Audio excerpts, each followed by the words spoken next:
A prayer in time of affliction. In the name of the Father, and of the Son, and of the Holy Spirit. Amen. Blessed, O Lord, be thy name forever, who hast permitted this affliction to come upon us. We cannot escape it, but must of necessity fly to thee, to help us and turn it to our good. Lord, we are now in affliction. Our souls are ill at ease, for we are much troubled with this present suffering. Let it please thee, Lord, to deliver us. For poor sinners that we are, what can we do without thee? Thy mighty hand can do all things. Give us patience, O Lord, and strength and peace. Help us, O God, and we will not fear, no matter how grievously we may be afflicted. Lord, thy will be done. Welcome be the will of God. Sacred Heart of Jesus, we place our trust in thee. In the name of the Father, and of the Son, and of the Holy Spirit. Amen. Students, remember, you will be graded based on whether or not you write enough. You don't have to copy every word, but I do expect you to write a certain amount. So please do your best for the next however many minutes.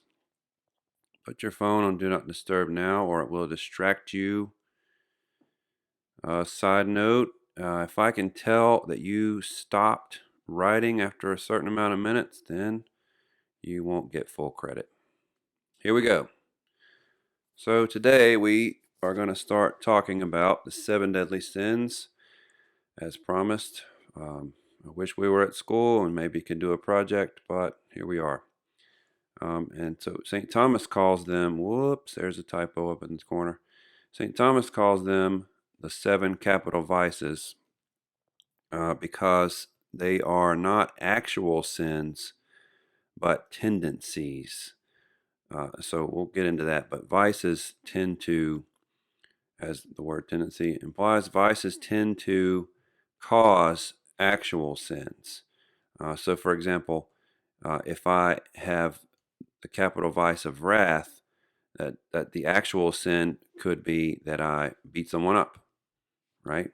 So the actual sin is the beating up, but it's caused by the capital vice of wrath. We have our pale gas to remember these: pale gas, pride, anger, lust, envy, gluttony, avarice, and sloth. And today we'll start with pride. So there have been lots of representations of all of the 7 deadly sins throughout history. There are some very interesting depictions, paintings, sketches that I just couldn't bring myself to put any of them on the screen because they're just super earthy. I guess Sister John Catherine would call those things earthy, or kind of like farm life. And I would love to put them on there and you see how people have depicted those things, but some of it is just a little bit too, yeah, I guess earthy's good. Natural, maybe, unnatural / natural. Okay. But one way they always depict pride is with the peacock. So there's animals. This is from the Basilica of Notre Dame, not in Paris. I can't remember the actual location, but somewhere in France. And they have 7 mosaics of the 7 capital vices. All are animals. And so the peacock, understandably so, represents pride. And in the Latin, it would be superbia, right? The peacock is vain. So part of pride is vainglory. And so obviously the peacock is full of himself and just an epitome of vainglory. Another probably better fitting for pride proper, not just vainglory, would be the story of the Tower of Babel, illustrated here by Peter Bruegel the Elder, where people said, hey, we're going to be like God. Let's build a tower up to God. We can do that. And then God ends up destroying their plans and confusing all language. No, no. All right. So first of all, we've got pride as our own first principle. This is just philosophical language. It means that I think that I made myself and these things come from me, right? And so it's to act as though the gifts God's given us are in every way our own. Okay, so pride as our own first principle is I did this, and everything that happens comes from me, not from God. Okay, this is to esteem myself beyond measure, right? To esteem myself beyond the measure owed to me, and to delight in my own qualities and my worth as if they come from me, right? So this is to say, I did this. All these good qualities come from me, and you can see this all the time. People that take take pride or delight in things that they're just born with. Well, you had nothing to do with that, right? If you're tall and good looking, or pretty, or something like that, or sometimes even fast and strong, or even smart. I mean, sometimes people work for that, but a lot of times you're just born a certain way. You had nothing to do with it, and you still act as though you did do that. That's pride. It comes from something else. All right. Pride is also to exaggerate our own personal qualities. So Tanqueray says, by the way, all of this is from Adolphe Tanqueray's The Spiritual Life. He says, we close our eyes to our own defects.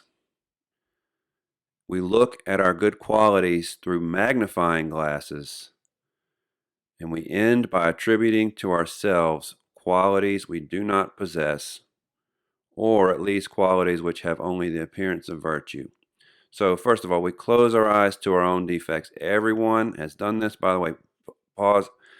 Everybody has this, all right? Every person in the world has some sort of pride. It is the root of all vices and sin. The devil's original sin comes from pride and disobedience. Adam and Eve's original sin comes from pride and disobedience. And we all have this. So if you ever wonder, what should I pray about in mental prayer, and you can't figure anything else out, pride. Go for pride or humility. Humility being the contrasting virtue. So we close our eyes to our own defects, right? So the things that I'm I'm defective in, things that I'm bad at, things that I do wrong, I don't look at them. And then the things that I do well, I look at as through a magnifying glass. So I exaggerate my good qualities, right? Sometimes we think we're good at something and we exaggerate that. I do this all the time. I'm really good at this. And then have you ever done that where you're like, I'm so good at this. I'm really good at this. One time, I went to my friend's house. We were probably sophomores. No, we had juniors or seniors, and he had an old Super Nintendo there. And I had been really good at Super Street Fighter 2. And I was like, "Oh, you want to play that?" And I was like, "I'm gonna smoke this guy. I used to be so good at this." And I was like, "Yeah, let's play. Let's do that." And he was like, "I'm good too." And I was like, in my mind, I was like, "There's no way Bubba Joe is better than me at this. There's no way, right?" But he was good. He had trained or whatever. He said that he wanted to go to tournaments and stuff, and we ended up like splitting 2-2. Um, but I thought that I was so good, but really, in the grand scheme of things, I probably wasn't that good. But anyway, we look at our own good qualities as through a magnifying glass, and then we end up attributing to ourselves qualities we don't possess, or at least qualities which only appear to be virtuous. All right. Pride is the unjust preference of self to others. Right. So in the last one we said I exaggerate my own personal qualities. In this one, we're going to be looking at others' defects with a microscope, right? That what you look at someone else as though, this thing that you do wrong is so much worse than it is. We do this all the time. Oh, look at that person. They do this and it's so terrible, while being scarcely conscious of our own defects. And so we see in Matthew's Gospel, chapter 7, Jesus saying, "Why do you see the speck that is in your brother's eye, but you do not notice the log that is in your own eye? Or how can you say to your brother, 'Let me take that speck out of your eye,' when there's the log in your own eye?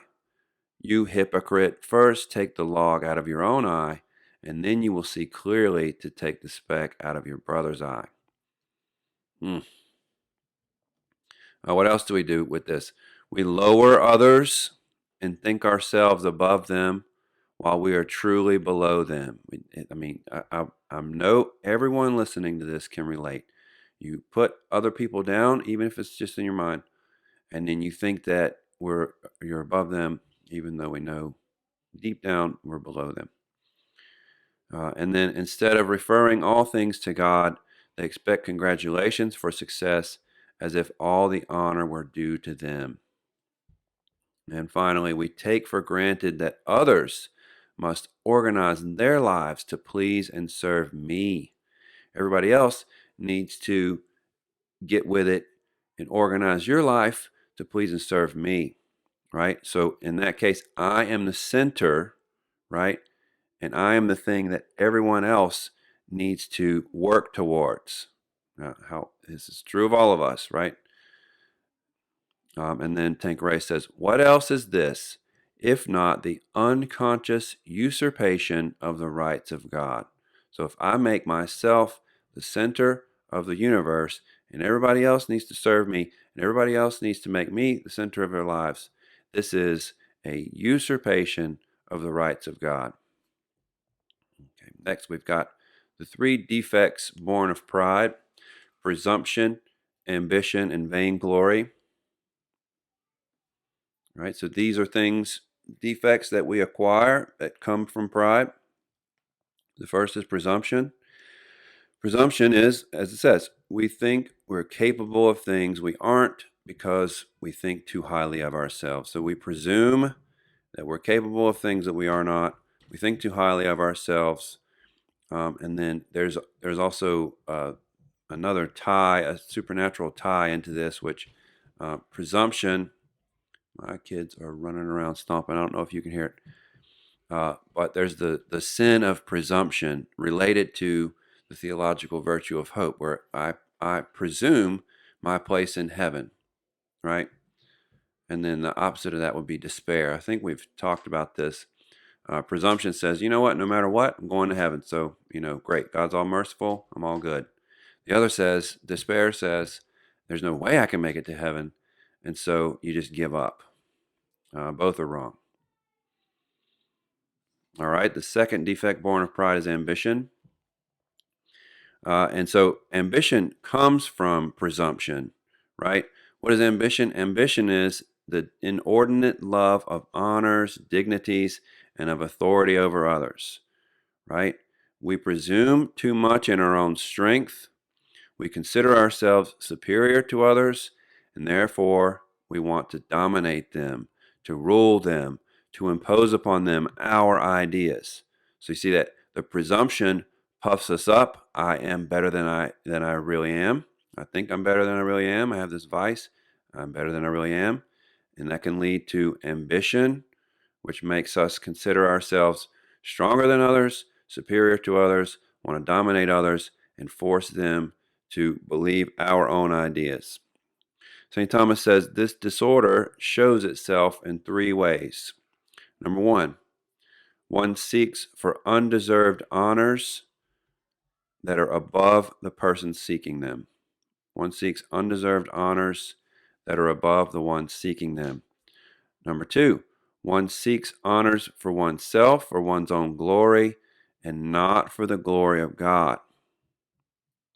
And number three, one takes delight in honors for their own sake without making them redound to the good of others, contrary to the order established by God, who requires superiors to procure the welfare of those under them. Right? So people who are in charge are supposed to help those beneath them. You're in charge to serve others, not to take what you need for your own self. All right, and I had summed it up here. Ambition can lead one to desire honors, to desire to rule others, and to desire to impose one's ideas on others. Okay, now vanity. Vanity is St. Thomas. Did I write this in the notes? No. St. Thomas lists vanity in the place, or vainglory, in the place of pride proper. Right? I don't know if this is if you care about this, but he lists vanity as one of the vainglory as one of the 7 deadly sins. Because he says pride is the root of all of these things, and vainglory is more like a capital vice. But all of these, vanity, envy, gluttony, they all come from pride proper. But I think most people would list pride proper as a capital vice, and then vanity as part of pride proper. Vanity is the inordinate love for the esteem of others. That this is so easy to display in March 31st, 2020. Have you ever seen TikTok? There you go. What does Andrew Paps calls girls flexing? Yep. Inordinate love for the esteem of others. And certainly we all have this. I know I have this. You want others to esteem you, but vanity is when it's an inordinate love of this. Pride is, let's do the separation of the two. Pride proper is the pleasure taken in one's own excellence.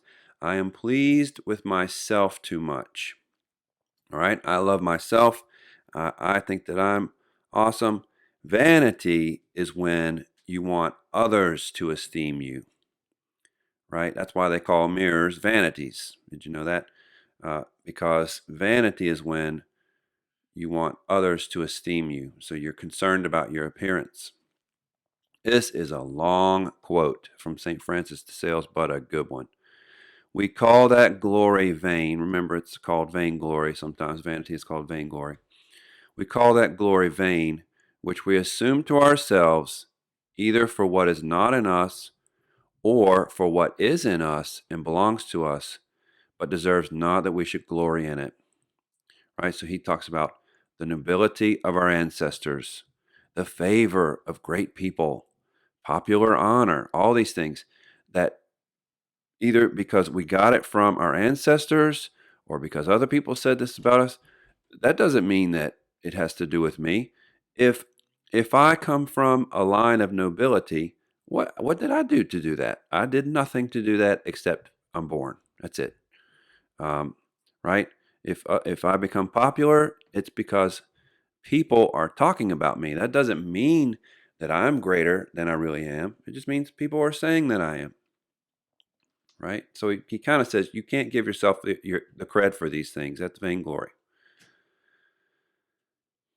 He gives all these old examples of people becoming proud because they can ride a horse well, because they have nice clothes.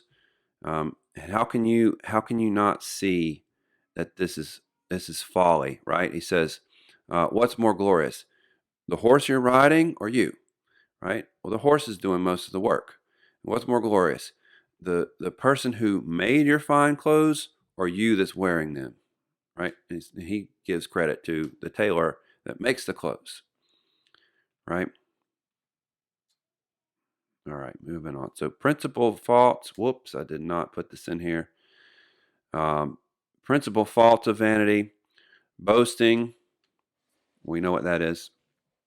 Drawing attention to oneself by acting a certain way or by pompous display, and hypocrisy. So a lot of times vanity is associated with hypocrisy.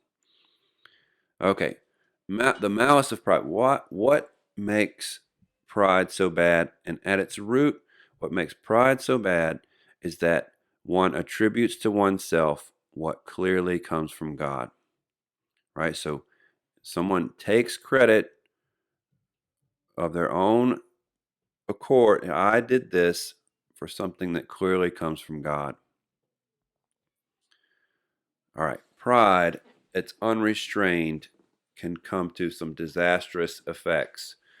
And he lists some pretty big things that can occur. Family fighting. That's happened in my family. It's happened in a lot of families. And even war, right? Even war can a lot of times come from unrestrained pride. Someone doesn't want to back down. Someone doesn't want to give in. And then whole countries suffer because of it. You could possibly attribute some of the things that are going on right now to this. That maybe it's the case that the Chinese government did not want to be seen as, I don't know, incompetent or something, and so they didn't tell people that this virus is going on. They let people leave for the Chinese New Year, and then they spread this virus around the world, and now it's everywhere, right? Maybe. No proof of that, but I think it's true. Okay. Pride can be the source of a lot of faults.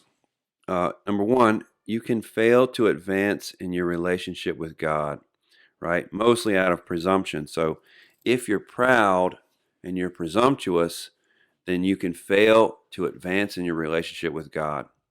And so, of course, the counter to this would be the virtue of humility, which, I mean, I would dare to say that all the great saints would say humility is that root virtue that's going to grow your relationship with God, right? That the more you humble yourself and acknowledge this is not from me, this is from God. I can't do it alone. Only God can do it. These types of things. The more you do that, the more you will grow in your relationship with God. All right. Another fault of pride can be unwilling to yield to other people when wrong. Ooh, man, I know someone. I ain't going to say who, but they never want to yield to other people when wrong. They never, hardly ever say they're sorry. And I call them out on it. And I'll tell you what, it's tough sometimes, right? Um, Now, I'm a little bit like this. Sometimes, I don't want to be wrong. But some people are just so stubborn. They just won't admit when they're wrong.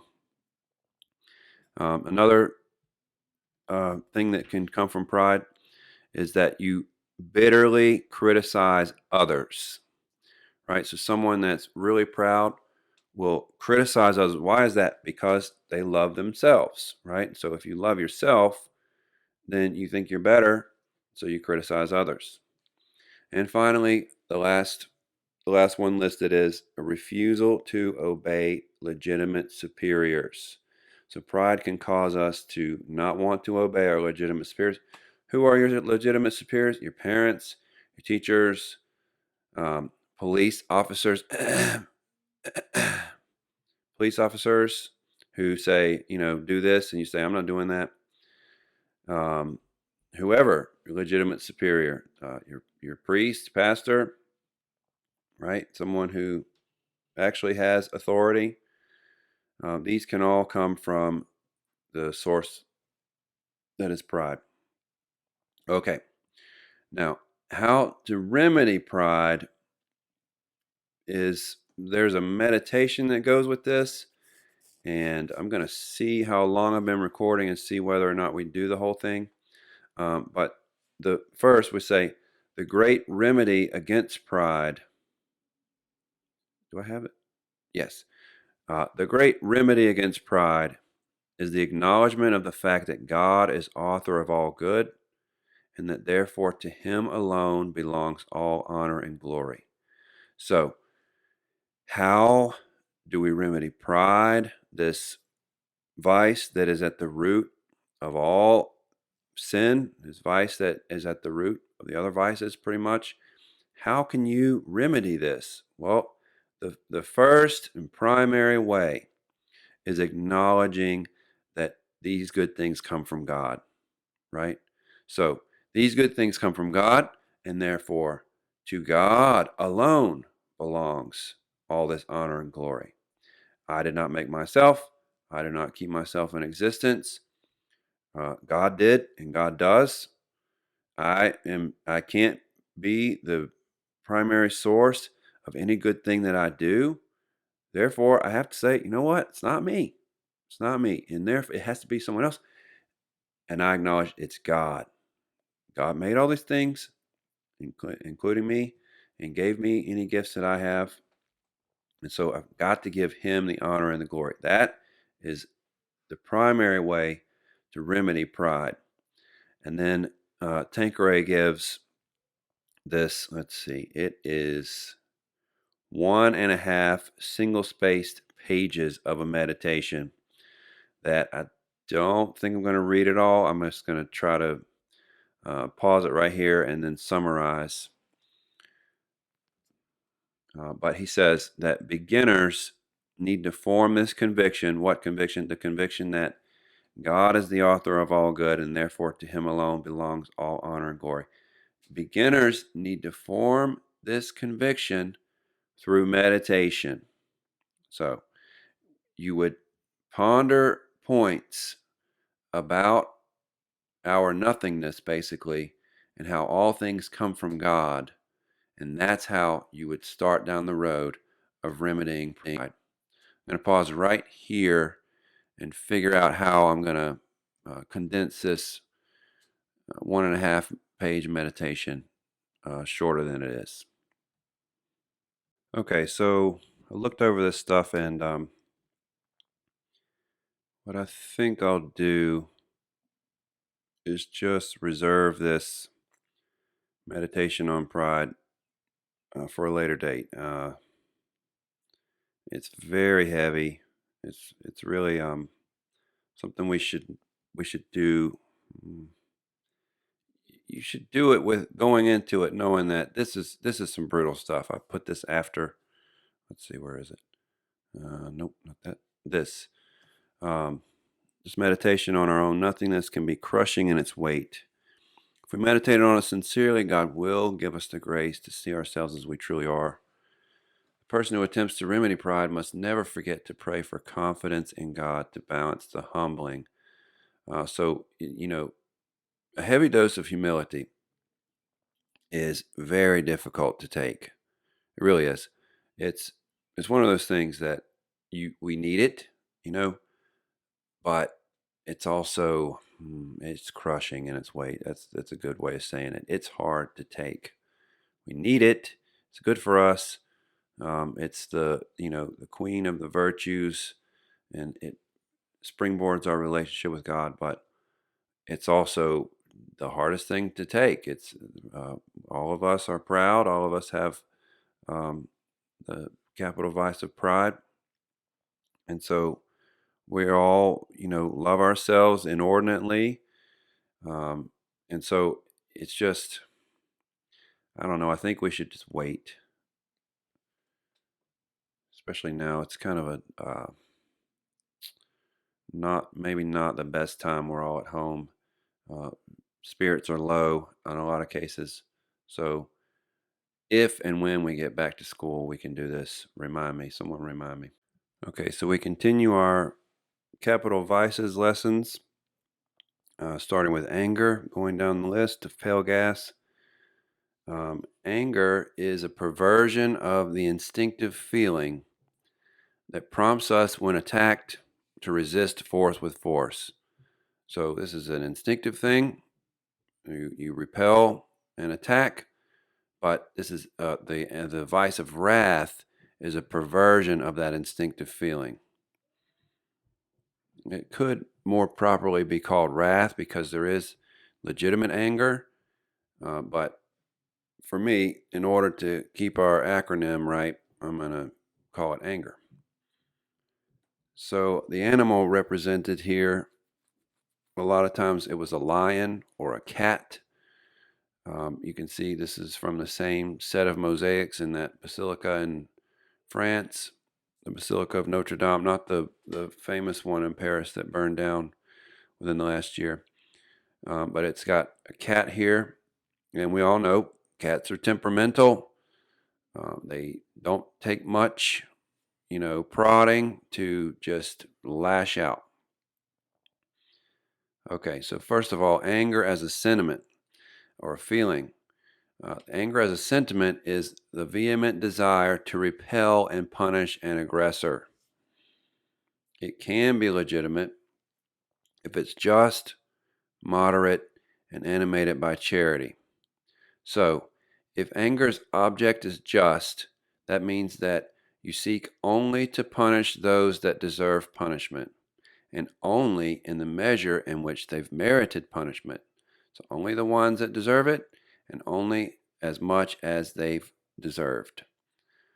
Moderate is that you would temper your anger with moderation, going no further than the offense demands, and adhering to the requirements of justice. So, temperance or moderation, you you don't go farther than what they've done. You don't punish beyond the what the person has done, and you, of course, keep all things in justice.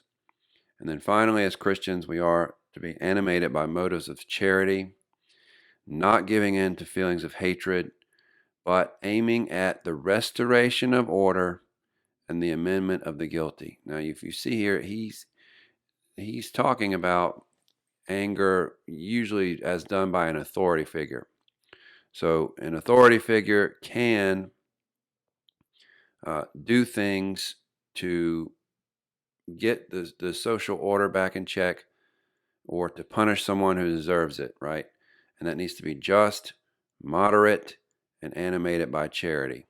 And so this final one, you're aiming at the restoration of order and the amendment of the guilty. You're trying to get the guilty party to correct themselves. If any of these three conditions are lacking, there is moral guilt. Lawful anger usually belongs primarily to people in authority, like parents and superiors. But sometimes it's the right and the duty of people without authority, people in the ranks, to resort to anger in order to defend their common interests and prevent the ascendancy of the wicked. For there are people who kindness fails to move, and whom the fear of punishment alone can touch.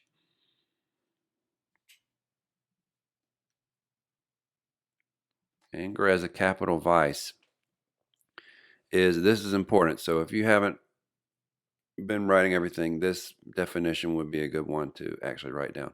Anger as a capital vice is a violent and inordinate desire of punishing others. A violent and inordinate desire of punishing others. Regardless of the three conditions we just said above, anger is often accompanied by hatred. Hatred seeks not merely to repel aggression, but to take revenge. This is more deliberate and more lasting, and therefore has more serious consequences. All right, so now we've got what he calls the 5 degrees of intensity in anger. An impulse of impatience, agitation, then violence, then fury, then ruthless hatred. So first, impulse of impatience. So anger, usually at first, it can be just an impulse of impatience. Something annoying, and then it causes someone to have a small show of temper. Then this impulse of impatience is followed by agitation, which produces irritation, and then manifests dissatisfaction by uncontrolled gestures. The person begins to become out of control. Okay, so agitation, the person almost impulsively can't control it. The third is violence. Sometimes anger reaches the stage of violence, which culminates not just in words, but even with blows. And then that develops into fury, which is, he defines temporary insanity. In this stage, one is no longer master of self, and it can look like real insanity. Been there. Out of control, fury. And then finally, anger can degenerate into ruthless hatred, breathing vengeance, and going so far as to desire the death to the adversary. All right. So, the malice of anger, when anger is just an impulsive passion, right, it exceeds justice, or you get a little more angry than you should, then it's usually just a venial sin, right? There's no violation of the great virtue of justice or charity. But there are times that it gets so intense that you lose self-control, and or grave insult is given to your neighbor, right? If these impulses, even if they come from passion, if they're deliberate and willful, they are a grave sin. Usually this is not the case. It's not a grave sin. But if you lose control and then you grievously injure your neighbor, it could become a mortal sin. All right. Anger that is hatred, it becomes hatred and cruelty, sorry. When deliberate and willful, is always grave. It's always bad because it violates charity and often justice. Okay. Anger is an obstacle to Christian perfection because if anger is not curbed, if anger is not moderated, it can make us lose good judgment and mental poise, right? So you kind of start getting out of control of your actions. Number two, it can make you lose gentleness, right? Which is charm in social relations. Number three, it can make us lose a sense of justice, right? Because passion blinds us to the rights of others. And number four, it can make us lose the spirit of recollection. So the spirit of prayer, being collected in God's presence, right?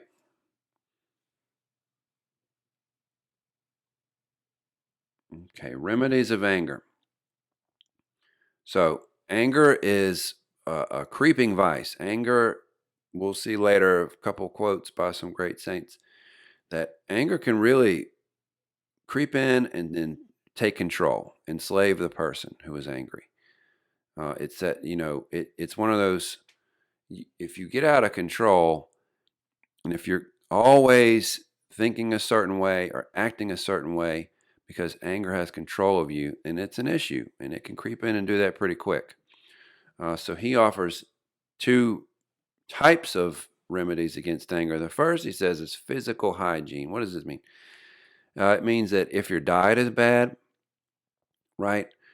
If you don't take care of yourself, if you take chemical stimulants or intoxicants that mess up your mind, right?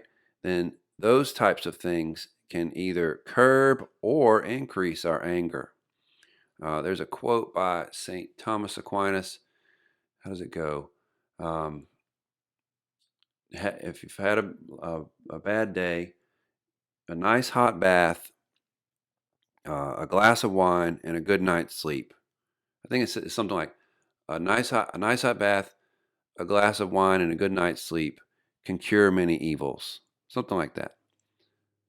So physical hygiene, exercise, that type of thing, that can also help. They used to say, and we've talked about this in class before. They used to say, like, go let your anger out, like punch the punching bag, and just go crazy and destroy stuff. You'll feel better. And now they're starting to say that may not be true. I used to do that. I used to think, well, I can, just punch the crap out of something for a while, and I'll feel a lot better. But now they're saying that might increase your anger, or it might cause you to be more prone to anger in the future. Okay. So then he talks about moral hygiene. And moral hygiene is even better than physical hygiene And so the first piece of advice he offers is that a good way of preventing anger or wrath is to acquire, you should probably write this one down, acquire the habit of reflecting before acting. Acquire the habit of reflecting before acting so as not to allow ourselves to be swept away by the first assaults of passion. Acquire the habit of reflecting before acting.